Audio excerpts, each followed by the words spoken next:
ચાલુ કરીએ હવે. ચલો કોમાં છે? બોહરના પરમાણુ મોડેલ અનુસાર પરમાણુમાં ઇલેક્ટ્રોનની nમી કક્ષામાં ઉર્જા ખાલી જગ્યા છે. ઉર્જાનું આખું સૂત્ર આપણે બોલવાનું છે. બોલો તો બેટા. ચાલો હું જ બોલું છું, બધા બોલશો પાછો અવાજ થશે. બોલો શું આવશે ઉર્જાનું આખું સૂત્ર? E ઇઝ ઇક્વલ ટુ, બોલો,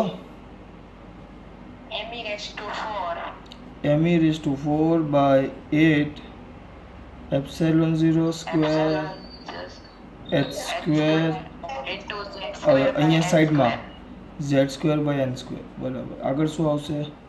માઇનસ. બરાબર. આ માઇનસ ખાલી નિશાની દર્શાવે. મૂલ્યની વાત કરીએ તો આટલું જ આવે. બરાબર. આ માઇનસ એટલે -13.6 EV જે આપણે વાત કરીએ એ. બરાબર ને બેટા? આગળ 53મો.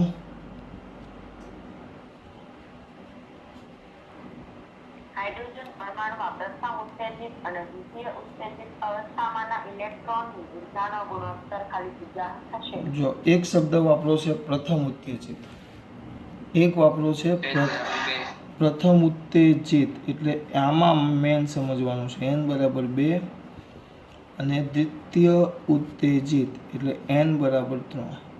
આ 2 અને આ 3, 2 અને 3. આ દ્વિતીય ઉત્તેજિત અને આ પ્રથમ ઉત્તેજિત. આ બે વસ્તુ ધ્યાન રાખવાનું, એક n બરાબર 2 અને એક n બરાબર 3. બસ. હવે ઉર્જા, કારણ કે કોના માટે કીધું? હાઇડ્રોજન. હાઇડ્રોજન માટે શબ્દ વાપરો છે એ લોકોએ, હાઇડ્રોજન. તો નાના છોકરાને ખબર પડે હાઇડ્રોજન માટે વાપરે તેનો z બરાબર કેટલો થઈ જશે? 1. એનો z કેટલો થશે? 1. હવે z 1 થયું તો આપણું કામ થઈ ગયું. એટલે z 1 થઈ ગયું. જો z1. હવે ઉર્જાનું સૂત્ર આપણું કયું આવે? E. તો આ me raised to 4 8 epsilon 0 square h square આ બધું આપણા માટે છે. ખાલી વધે z અને n. ટૂંકમાં ચલે છે 1/n સ્ક્વેર. બસ હવે કિંમત મૂકી દેવાની E2 અથવા E3 by E2 બરાબર આનો ગુણોત્તર લઈ લેવાનો. ચલો ફટાફટ થોડુંક સ્પીડમાં. 54 હાઇડ્રોજન જેવા પરમાણુમાં બીજી કક્ષામાં ઇલેક્ટ્રોનનો વેગ v છે તો પાંચમી કક્ષામાં તેનો વેગ. કઈ કક્ષામાં વેગ કીધો છે? હાઇડ્રોજન જેવા પરમાણુ. હા, અહીંયા તેને એક વેગનું સૂત્ર આપણે, પેલો એક દાખલો હતો આવર્તકાળ અને વેગવાળો. યાદ કરો, પહેલી બીજી ત્રીજી કક્ષામાં આવર્તકાળ ને પહેલી બીજી ત્રીજી કક્ષામાં વેગ શોધવાનો હતો. સ્વાધ્યાય કે ઉદાહરણનો દાખલો હતો. 1 મિનિટ હું તમને જોઈને કહું કયો હતો એ. શું કોઈને યાદ છે? ઉદાહરણનો હતો. ઉદાહરણ નથી તો સ્વાધ્યાયનો હતો. સ્વાધ્યાયનો 12.7. સ્વાધ્યાયના 12.7 એટલે આપણે એમાં વધારે મગજમારી નથી કરતા. એમાં આખું આપણે વેગનું સૂત્ર સાબિત કરેલું છે. તો 12.7 અનુસાર વેગ v ચલે છે 1/n. આ યાદ રાખવાનું. વેગ એ 1/n ના કયા પ્રમાણમાં? એટલે આમ સાચું સૂત્ર તો v ચલે છે z/n ઉપર. એટલે જો વેગનું સૂત્ર આવે z² 2 epsilon 0 nh. z² લખેલું જ છે એ લોકોએ. સાબિત કરવું હોય તો પણ થાય બેટા, સાબિત કરવું હોય તો પણ થાય. એવું નહીં કે સાબિત ન થાય. એમ સાબિત કરવું હોય તો પણ થાય. એક જ મિનિટ, આપણે સાબિત કરેલું છે એટલે આપણે અત્યારે ખાલી આ યાદ રાખો, કારણ કે આપણે કામ આનું છે. v ચલે છે, શું આવશે બેટા? 1/v ચલે છે n અથવા v ચલે છે z/n. અને એનો ઉપયોગ કરીને તમારે હવે જવાબ લાવવાનો છે. ધ્યાન રાખજો, એનો ઉપયોગ કરીને. બસ. હવે આપણને કિંમત કીધી છે. કઈ કક્ષા કીધી છે? બીજી કક્ષાનો ઇલેક્ટ્રોનનો વેગ v બીજી કક્ષામાં. તો n બરાબર 2 તો વેગ v2 બરાબર v. તો n બરાબર કેટલા કીધા છે એ લોકોએ? 5. પાંચમી કક્ષામાં વેગ v5 શોધવાનું કીધું છે. તો આની અંદર ગુણોત્તર લઈ લેવાનું છે. ચલો 55 બોલતા જાઓ બેટા. હાઇડ્રોજન પરમાણુમાં ઇલેક્ટ્રોન અને પ્રોટોન વચ્ચે લાગતું કુલંબ બળ એ કેન્દ્રગામી બળ પૂરું પાડે છે. જો ઇલેક્ટ્રોનની પ્રથમ કક્ષાની ત્રિજ્યા a0 હોય અને શૂન્યાવકાશની પરમિટિવિટી એપ્સિલોન 0 હોય તો ઇલેક્ટ્રોનની ઝડપ ખાલી જગ્યા છે. એટલે આમાં જો તમે વિકલ્પો જુઓ, બરાબર, વિકલ્પો જોશો તો જવાબ આખો કંઈક અલગ જ છે. તો પહેલાં હાઇડ્રોજન પરમાણુ કીધું, તો વચ્ચે પ્રોટોન આવે, એની ફરતે આ વર્તુળાકાર માર્ગ લઈ લે કક્ષા, તો એની અંદર કોણ આવશે બેટા? ઇલેક્ટ્રોન, આ પ્રોટોન. અને ઇલેક્ટ્રોન ને પ્રોટોન તમે લઈ લેશો તો આ બંને વચ્ચે જે આ ત્રિજ્યા છે એ ત્રિજ્યાને આપણે એ કહેશું. એ એક જ મિનિટ મને આપો, થોડુંક અંધાર. ચલો, દેખાય ને કમ્પ્લીટ? બોલો ત્રિજ્યા ભાઈ. છો કે બધા ચાલ્યા ગયા? ઓ બાળકો,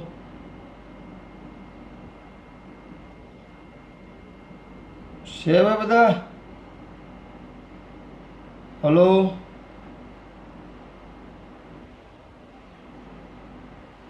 હલો,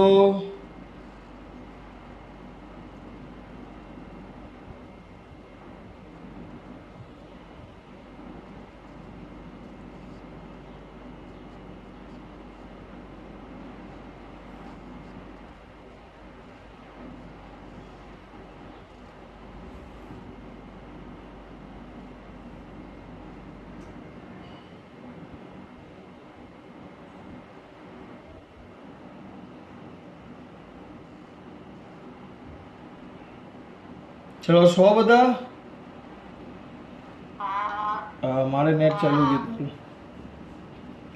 નેટનો મારે ઇસ્યુ આવ્યો હતો. ચલો વાંધો નહીં, અહીંયા ધ્યાન આપો. હવે ક્યાં હતા આપણે? આ ત્રિજ્યા એ છે, તો તમને ત્રિજ્યા એ શોધવાની કીધી છે. ના, ત્રિજ્યા નહીં, શું શોધવાનું કીધું છે? લોકો એક સૂત્ર આપેલું છે, ઇલેક્ટ્રોનની ઝડપ આવો પહેલી કક્ષામાં ફરે એક આપણે એક જ આવે કે ભાઈ એનું કેન્દ્રગામી બળ છે, એનું જે કેન્દ્રગામી બળ છે એ જરૂરી એવું વર્તુળાકારમાં જે કેન્દ્રગામી બળ જરૂરી એવું કુલંબી આકર્ષણ બળ પૂરું પાડે. કેન્દ્રગામી બળ એટલે સૂત્ર શું આવશે બેટા? mv²/r. હવે જો થોડુંક સરળતા માટે બુદ્ધિ ચલાવો, mv²/r આવે, પણ અહીંયા ધ્યાન આપો, આ ત્રિજ્યા જે છે ત્રિજ્યા પહેલી કક્ષાની ત્રિજ્યા છે, એટલે આપણે એને a0 કહીએ. તો a0 બરાબર, કુલંબી આકર્ષણ બળ તો એ આવશે, એ લોકો ε0 સ્વરૂપમાં જવાબ છે, ε0 બધામાં. તો 1/4πε0 એટલે k, q1 q2 એટલે બે ઈ જ છે, k e²/r² એટલે a02 બરાબર. તો a0 ચાલ્યા ગયા, તો આવશે v² = 1/4πε0 e²/m. e²/m a0 ક્યાં છે? આવ્યો, હા, ઇન્ટુ a0 એવો a0. હવે એ લોકોએ શોધવાનું કીધું છે v, તો આપણું સૂત્ર v = વર્ગમૂળમાં જ આવી જશે e/4πε0 m. e² છે, હા, તો 12 લખો, હા, વર્ગમૂળમાં લખશો તો e² આવશે, અને 12 લખશો તો e આવશે, બરાબર. 4πε0 m શું કીધું? a0.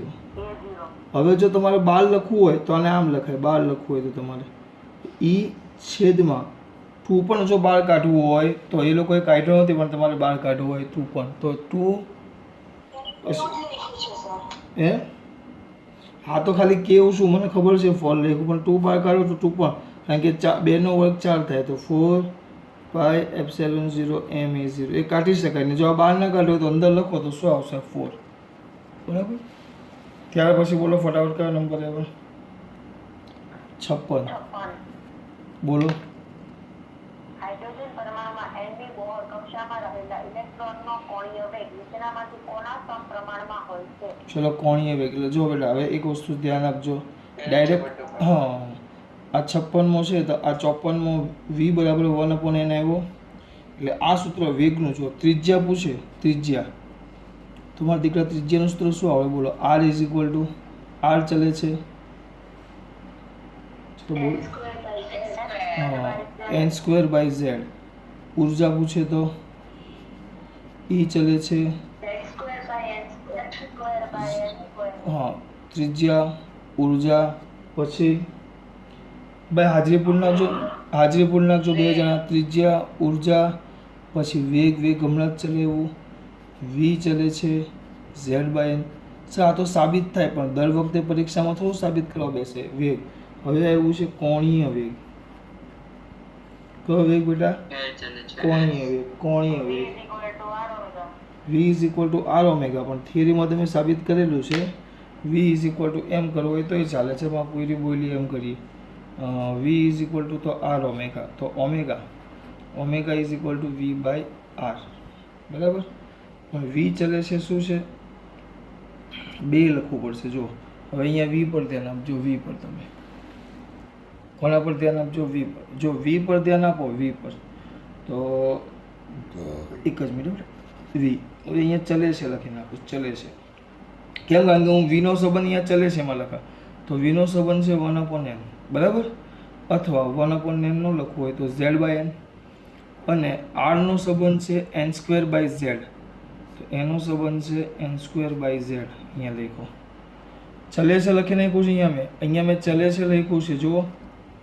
એટલે હવે તમે વ્યવસ્થિત લખો તો ઓમેગા ચલે છે z, હા, z²/n³. એટલે આ બધા કેટલા સૂત્ર થયા? 3. આ ડાયરેક્ટ યાદ જ હોવા જોઈએ. ત્રિજ્યા n²/z. એટલે MCQ પહેલામાં આટલું તો બીજામાં કેટલું, પહેલામાં આટલું બીજામાં કેટલું, ચોથામાં આટલું પાંચમામાં કેટલું. એના માટે અગત્યના સૂત્ર છે બધા, જે તમને કમ્પ્લીટ મોઢે હોવા જોઈએ. આ ઓમેગા વાળું, અને એ લોકો મોટે ભાગે Z તરીકે હાઇડ્રોજન જ લે છે. તમારે એની ચિંતા નહીં રહેશે. 90% હાઇડ્રોજન જ રહે છે, 90%, બરાબર. મોટે ભાગે હાઇડ્રોજન, એટલે તમારે એ ચિંતા નહીં કરવાની કે સર આમાં શું લખીએ, બરાબર. Z એક જ હશે, પણ અમુક વાર ચેન્જ થાય. એટલે તમારે n સાથેનો સંબંધ તો 100% યાદ, પણ આટલું તમારે ક્લિયર કરી જ નાખવાનું. અને નોટમાં સૂત્ર લખો છો, ભૂલે ચૂક્યો તો એમાં લખી નાખવાનું. 56, ચલો 57. 57 બેટા. હાઇડ્રોજન પરમાણુમાં n ની બોહર કક્ષામાં રહેલા ઇલેક્ટ્રોનનો રેખીય વેગ નીચેનામાંથી કોના સમપ્રમાણમાં ચલો હાઇડ્રોજન કીધો, હાઇડ્રોજન પરમાણુનો રેખીય વેગ કીધો છે, તો v ચલે છે z/n પર. z બરાબર 1, એટલે v ચલે છે 1/, શું આવશે બેટા? n, બરાબર. આગળ 58માં માં n બરાબર 3 કક્ષામાંથી ઇલેક્ટ્રોનને અનંત અંતરે મોકલવા માટે કેટલી ઊર્જાની જરૂર પડે? જો હવે થોડુંક મારી વાત કરું. કયો નંબર છે આપણે? 58. આમાં ઉતાવળ નહીં કરતા. જોજો, આપણે અત્યાર સુધી હાઇડ્રોજન, આપણે દાખલા કર્યા બધા હાઇડ્રોજનના જ છે. જૂની ચોપડીમાં આવી રીતે દાખલા આવતા, જે 58માં આપ્યો છે, બરાબર. જૂની ચોપડીમાં હતા, અત્યારે નથી આપણે. તો શું છે 58માં ખબર? જો કયું કીધું છે? He+.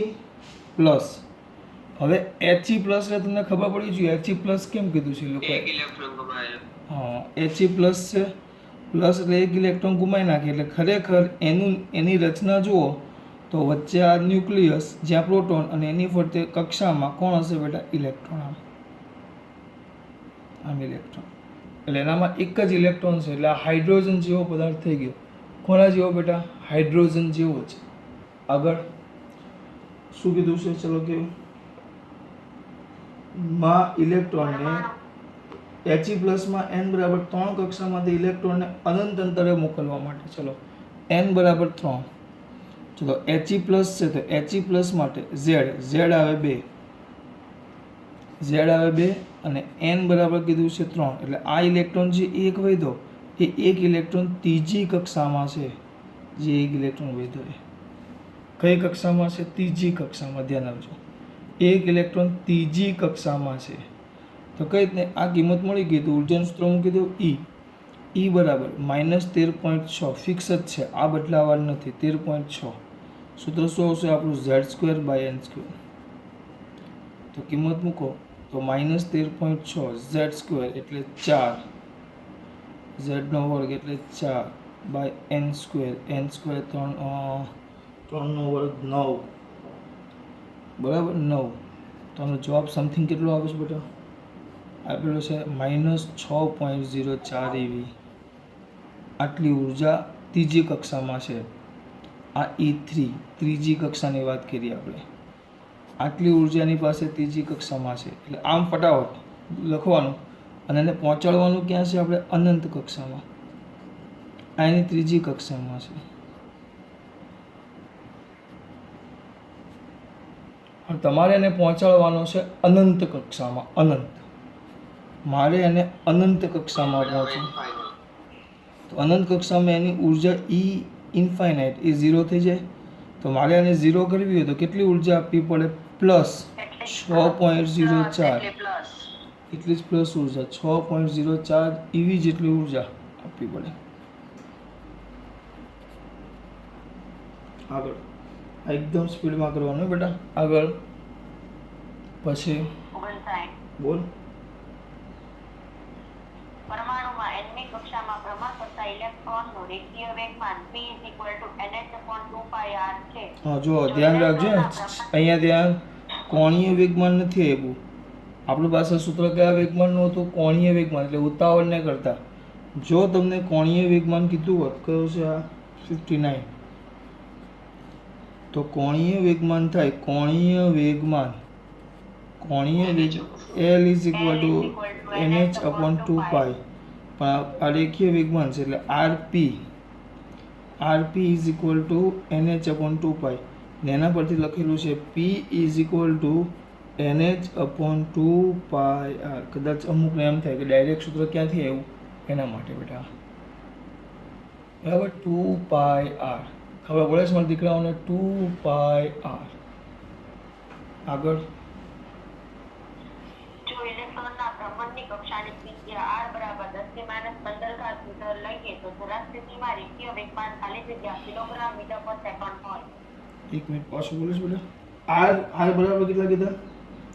ચલો એટલે તમને r આપ્યો બરાબર. r આપ્યો પછી પરમાણુ એનમી કક્ષામાં કીધા છે ક્યાં ગયું? ઇલેક્ટ્રોનના ભ્રમણની કક્ષાની ત્રિજ્યા r હોય તો ધરા સ્થિતિ એટલે n પણ આવી ગયો. r તમને આપેલો છે આ n બરાબર 1 આવશે. કેમ? ધરા સ્થિતિ કીધી છે એટલે ધરા સ્થિતિ કીધી છે એટલે n બરાબર 1 આવશે. h આપણને ખબર છે, 2 ખબર છે, π ખબર છે, બધી કિંમત મળી જાય એટલે આપણને આ 100% મળી જાય. આગળ ચલો પછી હાઇડ્રોજન પરમાણુમાં લાયમન શ્રેણીથી ફંડ શ્રેણી તરફ થતા વર્ણપટ રેખાઓની સંખ્યા. ક્યાં જવાનું કીધું છે તમને? લાયમનથી ફંડ. લાયમનથી ફંડ. ચલો અહીંયા ધ્યાન આપો. 60. લાયમનથી તમે ફંડ તરફ જાઓ. ફંડ તો સંખ્યા શું થાય? હાઇડ્રોજન વર્ણપટ શ્રેણીની સંખ્યા શું થાય? બોલો. ઘટે છે એમ લખ્યું છે, નીચે જવાબ નહીં વાંચતા તો મને દેખાઈ ગયું. પણ કેમ એ આપણે વિચારવાનું છે. હું અંદર જોતો નથી, નકર જોઉં એટલે તો તમારી પાસે વંચાવું છું. અગર એમને મને જવાબ આવડી જાય કેમ ઘટે? ચલો કોઈ બોલ. હે વર્ણપટ રેખાઓની સંખ્યા કીધી છે બેટા. વર્ણપટ રેખાઓની સંખ્યા કીધી છે. ચલો કેમ ઘટે વિચારો મારા દીકરાઓ. હું ત્યાં પેલું પાનું ગોતી લઉં.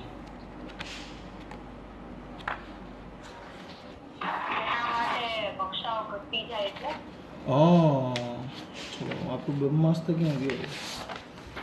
ચલો અહીંયા આ જો આવ્યું. અહીંયા જો બાળકો આ પાનું એટલે હોતું હતું. આ પહેલું લાયમન છે. તો લાયમન આવે આ લાયમન. તો લાયમન માટે ક્યાંથી આવે? બીજામાંથી પહેલામાં, ત્રીજામાંથી પહેલામાં, ચોથામાંથી પહેલામાં, પાંચમામાંથી પહેલામાં. આપણે આટલી સંખ્યા છે એટલું વિચારો. આટલી જ છે. 5 જ કક્ષા છે, અનંત કક્ષા નહીં. જો 5 કક્ષા હોય તો લાયમન માટે કેટલા કૂદકા થયા? લાયમન માટે 4 કૂદકા. તો એના માટે 4 કૂદકા. તો 4 કૂદકાને અનુરૂપ 4 રેખા મળે, 4 વર્ણપટ રેખા મળે. બરાબર. હવે બીજી કક્ષા લે. બીજી તો બીજી કક્ષામાં કેટલા કૂદકા? ત્રીજામાંથી બીજામાં, ચોથામાં 3. એને 3 રેખા મળે. આની 2 રેખા. એટલે ટૂંકમાં ઘટતી જાય ને, રેખા ઘટે એટલે એના અનુસાર શું થશે? લાયમન થી ફંડ તરફ જાઓ એટલે વર્ણપટ રેખા કૂદકા ઘટે. શું ઘટે? કૂદકા. હા, કૂદકા ઘટે એટલે આપણે તો શું યાદ રાખવાનું? વર્ણપટ રેખાની સંખ્યા શું થાય બેટા? ઘટે. વર્ણપટ રેખાની સંખ્યા શું થાય? ઘટે.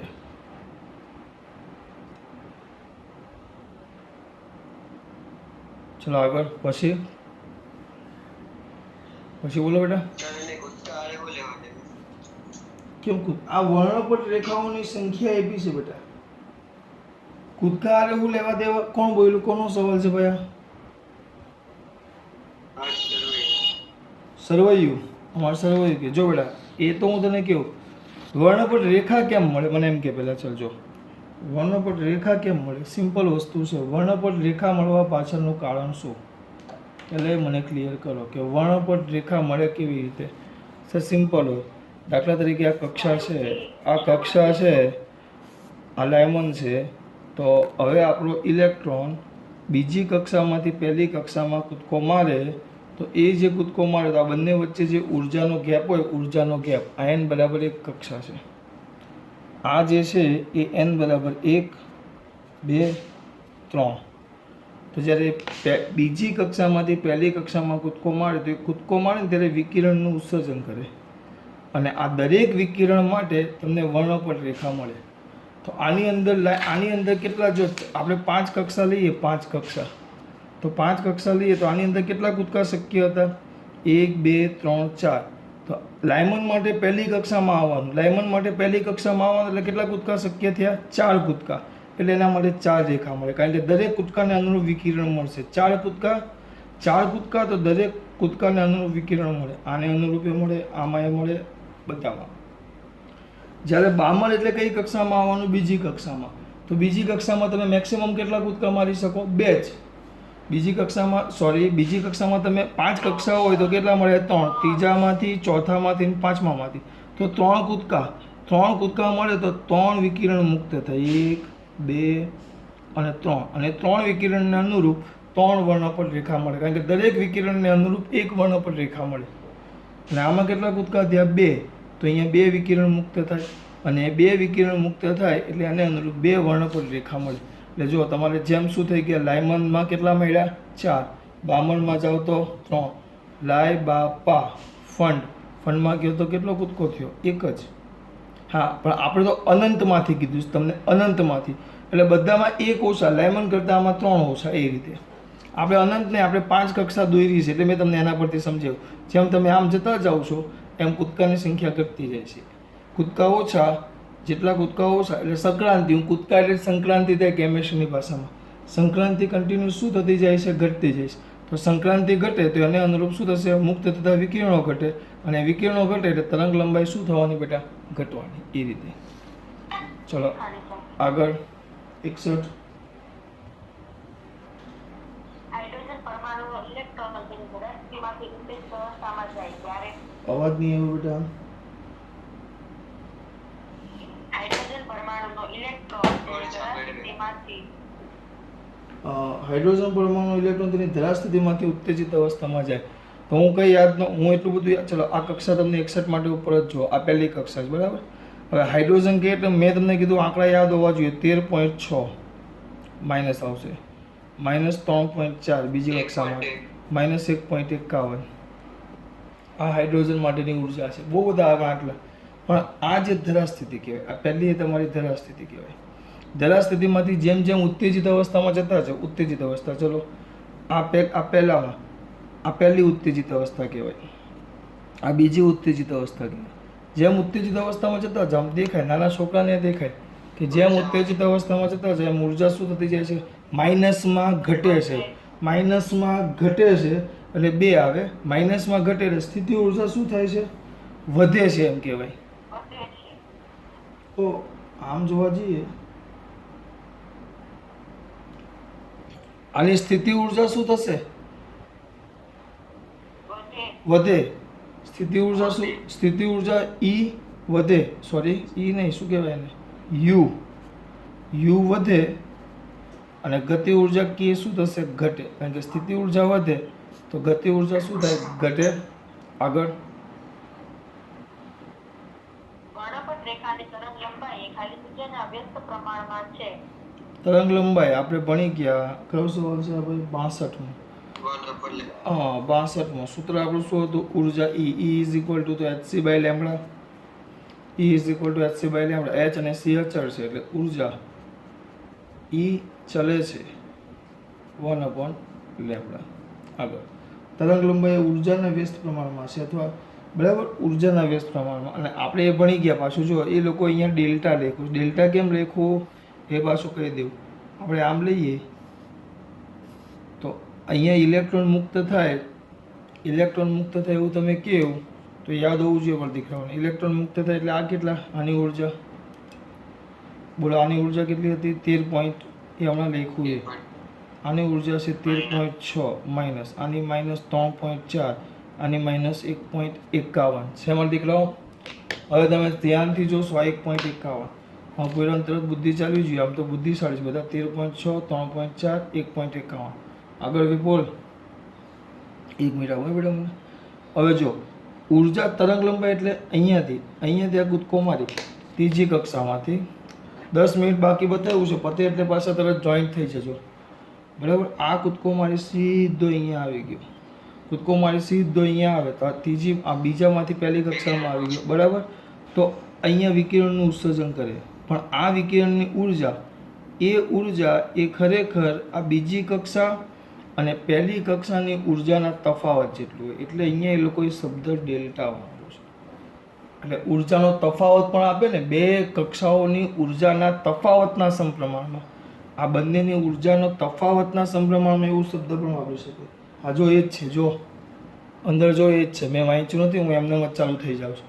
એટલે અંદર જો આપ્યું છે ડેલ્ટા ઈ ઉર્જાના તફાવતને, કારણ કે આ બંને વચ્ચે જે ઉર્જા ગેપ હોય એ ઉર્જા ગેપ જેટલો આમાંથી આમાં કૂદકો મારે 3.4 માંથી 13.6 થાય તો એ જે ઉર્જાનો ઘટાડો થયો એટલી ઉર્જા વિકિરણ સ્વરૂપે મુક્ત થાય. આગળ પછી બોલો 62 પછી. હા તો વાંચ બેટા. વર્ણપટના પરમાણુ વર્ણપટમાંની રેખાઓની તરંગ લંબાઈ હાઇડ્રોજન પરમાણુના વર્ણપટમાંથી રેખાઓની તરંગ લંબાઈ કરતાં સહેજ જુદી પડે છે, કારણ કે બોલો જુદી પડે છે કારણ કે શું આવેલું છે? બંનેના ન્યુક્લિયસનું દર પરિમાણ જુદા.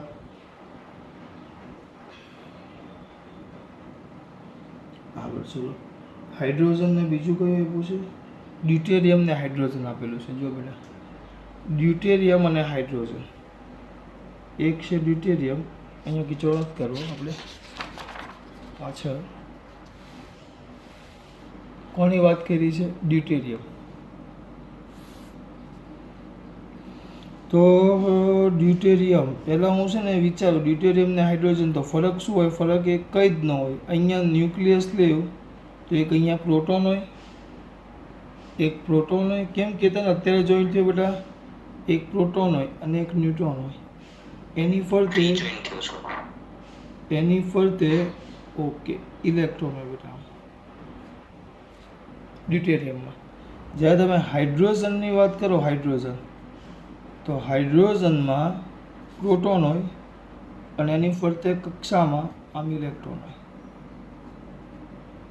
એટલે જો આમાં બીજું બધું તમે વિચારવા જાઓ તો એક સિમ્પલ લોજિક પહેલાં તમને ખબર પડી જોઈએ કે આમ જોવા જઈએ તો આ બંનેની બધી વસ્તુ આ કોમન જેવી છે. જો કોમન જેવી એટલે આ મેં તમને જે વાત કરી આ જો આમાં બંને વસ્તુ બંનેની આ H છે, આ ઇલેક્ટ્રોન છે બરાબર. આ ઇલેક્ટ્રોન અને આ ન્યુક્લિયસ છે. તો આમાં તમે જુઓ તો ત્રિજ્યા જે હોય ત્રિજ્યા અને આના પરિમાણ જુઓ, પરિમાણ કોના પર આધાર રાખે? આ જે ન્યુક્લિયસ છે અને ઇલેક્ટ્રોન છે એની વચ્ચેના આકર્ષણ પર આધાર રાખે. આ ન્યુક્લિયસ છે અને ઇલેક્ટ્રોનના કોના પર આધાર રાખે? આકર્ષણ પર. ન્યુક્લિયસ અને ઇલેક્ટ્રોનના આ બંનેના આકર્ષણ પર આધાર રાખે. કોણ બેટા? આ ન્યુક્લિયસ ને ઇલેક્ટ્રોનના આકર્ષણ પર આધાર રાખે. ધ્યાન રાખજો, આ બંનેના આકર્ષણ પર આધાર રાખે. આકર્ષણ માટે અહીંયા એક ઇલેક્ટ્રોન ને પ્રોટોન છે, અહીંયા પણ એક ઇલેક્ટ્રોન ને પ્રોટોન છે. એટલે આ બંને વચ્ચે આકર્ષણ એક સરખું છે. સર અહીંયા એક આ ન્યુટ્રોન તો વધારાનો છે, ન્યુટ્રોન તો વધારાનો છે, પણ ન્યુટ્રોન એ વીજભાર વિહીન છે એટલે આકર્ષણમાં એ કોઈ ભાગ ભજવવાનો નથી. એ કોઈ ભાગ નહીં ભજવશે, આકર્ષણમાં કોઈ ભાગ ભજવતો નથી. એટલે આમ જોવા જાઓ તો બંનેના બળો અને બંનેની ત્રિજ્યા એક સરખી જ થાય. પણ હા, જો કદાચ ઉર્જામાં ફરક હશે તો એ ફરક કોને કારણે હશે બેટા? એ બસ બીજું કોઈ છે જ નહીં. જો બંને જો કયા વિકલ્પ હોય, બંનેના ન્યુક્લિયસનું દળ જુદું જુદું છે એને આપણે રહેવા દઈએ. બંને ન્યુક્લિયસના પરિમાણ જુદા છે? હા. બંનેના પરિમાણ જુદા હશે? ના. બંનેના પરિમાણ એક સરખા જ થશે. ભલે આ ભારે છે પણ ભારે જ છે આ, કારણ કે બળમાં વધારો થયો નથી. બળ તો એક સરખો જ છે બંને વચ્ચે, પ્રોટોન ને એક ઇલેક્ટ્રોન, એક પ્રોટોન ને એક ઇલેક્ટ્રોન. બંને ન્યુક્લિયસ પર લાગતા ન્યુક્લિયર બળો જુદા જુદા છે. બંને ન્યુક્લિયસો પર લાગતા ન્યુક્લિયર બળો જુદા જુદા છે. બરાબર. બંને ન્યુક્લિયસ માટે કુલમનો બળો જુદા જુદા છે. કુલમનો બળ પણ એક સરખા, એટલે એક જ આવશે. બંનેના દળ જુદા જુદા. આ પ્રોટોન છે અને આ ન્યુટ્રોન છે. આગળ સર હા, ન્યુક્લિયર બળો આવે મને એવું લાગે છે. સી ને બંને ન્યુક્લિયસો પર લાગતા જો દળ જુદું જુદું છે અને ન્યુક્લિયર બળ પણ આવશે. પણ બેટા અહીંયા ધ્યાન આપો, હું કેમ ન્યુક્લિયર બળ કેમ ધ્યાનમાં આવે એ મને તમારા જેમ તરત વિચાર આવ્યો, કેમ કે આ પ્રોટોન ને ન્યુટ્રોન છે ને આ પ્રોટોન છે. બરાબર. આ પ્રોટોન ને ન્યુટ્રોન છે ને આ પ્રોટોન છે. બરાબર. તો અહીંયા ધ્યાન આપો, ન્યુક્લિયર બળની વાત કરી છે આપણે. અહીંયા વાત શું કરે છે કે જે વિકિરણો ઉત્સર્જિત થાય છે એની વાત થાય છે. તો આ વિકિરણો ઉત્સર્જિત થાય છે, અહીંયા ધ્યાન આપો, અહીંયા આ કક્ષા દૂર નાખો. હવે આ વિકિરણો ઉત્સર્જિત થાય, વિકિરણો ઉત્સર્જિત ક્યારે થાય? ઉચ્ચ ઉર્જા સ્તરમાંથી. આ ઊંચી ઉર્જા સ્તર છે. હા, ઊંચા ઉર્જા સ્તરમાંથી ઇલેક્ટ્રોન નીચા ઉર્જા સ્તરમાં આવે. ઊંચા ઉર્જા સ્તરમાંથી ઇલેક્ટ્રોન નીચા ઉર્જા સ્તરમાં આવે. એ લોકો એમ કહે છે કે ડ્યુટેરિયમમાં બીજી કક્ષામાંથી પહેલી કક્ષામાં ઇલેક્ટ્રોન આવે અને હાઇડ્રોજનમાં બીજી કક્ષામાંથી પહેલી કક્ષામાં ઇલેક્ટ્રોન આવે. પહેલી કક્ષામાં ઇલેક્ટ્રોન આવે તો બંને વખતે ઉત્સર્જિત થતા વિકિરણોની તરંગ લંબાઈ જુદી છે. આમાં જે વિકિરણ મળે છે એની જે તરંગ લંબાઈ થાય લેમ્બડા ડ્યુટેરિયમ, અને આમાં જે વિકિરણ મળે છે લેમ્બડા હાઇડ્રોજન, આ બંને અલગ છે. તો ત્રીજો વિકલ્પ પણ આવે. તમે એમ કહો છો સી. ચલો હવે તરત વિચારો, મેં આ દોર્યું પછી કોને ખબર પડી કે ત્રીજો વિકલ્પ નહીં આવે? કેમ બેટા?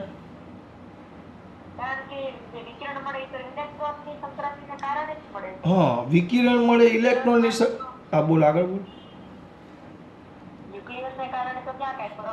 એમ નહીં, ન્યુક્લિયસને કારણે એટલે ન આવે. એ લોકોએ શબ્દ વાપરેલો છે ન્યુક્લિયર બળો. તો ન્યુક્લિયર બળો તો માત્ર ન્યુક્લિયસ પૂરતા જ મર્યાદિત હોય બેટા. હા, એ ખાલી ન્યુક્લિયસમાં જ લાગે, અને ન્યુક્લિયસની બહાર સાથે કોઈ લેવા દેવા નથી. એ ન્યુક્લિયસની બહાર લાગતા જ નથી. સમજો હું જે કહેવા માગું છું, એ તો માત્ર ન્યુક્લિયસની અંદર જ મર્યાદિત છે, એટલે આપણે નથી આવતો. તો પછી વધ્યો કોણ? દળ. દળ ભાગ ભજવે, કારણ કે પરમાણુના દળ બંનેના કેવા છે? અલગ અલગ. આના કરતાં આનું દળ બમણું થઈ જાય, એટલે ડી આવે, સી નો આવે.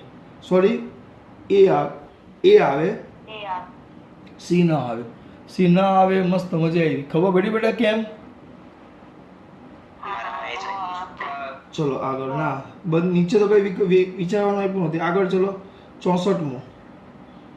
હાઇડ્રોજન પરમાણુમાં ત્રીજી કક્ષામાંથી સરાસરીમાં ઇલેક્ટ્રોનની સંક્રાંતિ થતાં મળતી વર્ણપટ રેખાઓની સંખ્યા ખાલી જગ્યા થશે. બોલો, વર્ણપટ રેખાઓની સંખ્યા ખાલી જગ્યા થશે. મારા દીકરાઓને મેં સમજાવેલું છે. વર્ણપટ રેખાઓની સંખ્યા ખાલી જગ્યા થાય. બોલો, વર્ણપટ રેખાઓની સંખ્યા ખાલી જગ્યા